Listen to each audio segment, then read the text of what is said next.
You've been conditioned to prioritize being liked, to maintain peace and avoid conflict, essentially to be agreeable.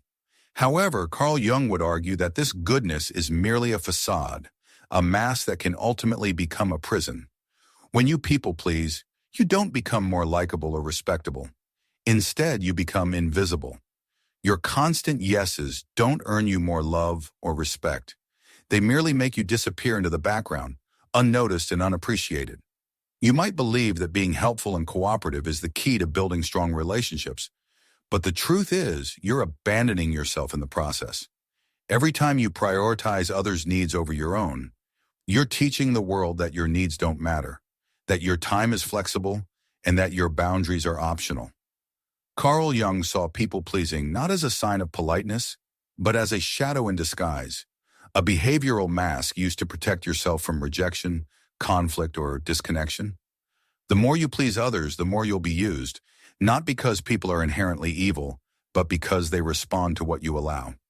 If you never show your true self, the parts of you that want to say no, that want to disagree, or that want to be left alone, you'll become a shell of a person, a mere shape built to fit into everyone else's expectations.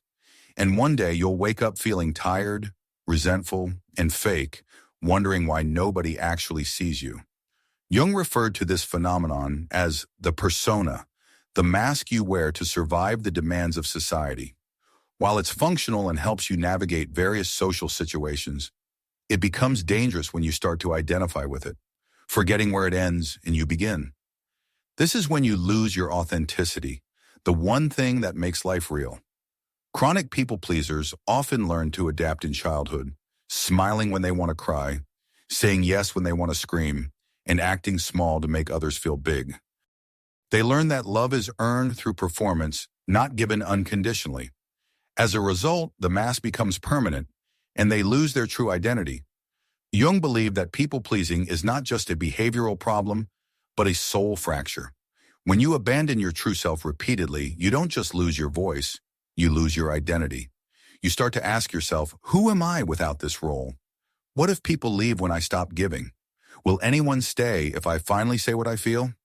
These fears are existential, rooted in the belief that your survival depends on being liked. However, the truth is, every time you choose safety over truth, you lose a little more of yourself. You become someone others depend on, but nobody really knows. The love you receive is conditional, based on your performance, and it always feels fake. Deep down, you know that people are loving a version of you that doesn't exist. Jung's concept of individuation is the antidote to people-pleasing. It's the process of reuniting with your shadow, the parts of you that you exiled to stay accepted. Individuation is not about becoming perfect. It's about becoming whole. It's saying, yes, I care about others, but I care about myself too. Yes, I want peace, but not at the cost of my truth. When you stop people-pleasing, you don't lose relationships. You lose imbalanced ones. You make space for people who see you, love you, and can stand beside you without needing to control you.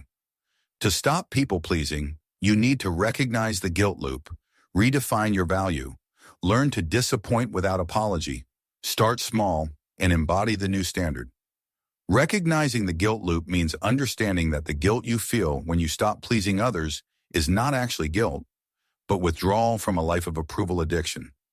Redefining your value means shifting from conditional performance to your truth, presence, and boundaries. Learning to disappoint without apology means being able to say no without over-explaining or softening it to make others feel better. Starting small means making subtle changes in your behavior, staying unshakable, and not feeling the need to announce your new identity or prove your confidence. Embodying the new standard means attracting people who respect your silence, match your honesty, and support your growth. It means being whole, not just liked. Ultimately, stopping people-pleasing is not about becoming cold or cruel. It's about becoming conscious and awake. Carl Jung wanted you to become someone who is clear in your no, honest in your presence, grounded in your discomfort, and whole, even if it makes others uncomfortable. The ones who are truly healed are not those who are always liked, but those who are free.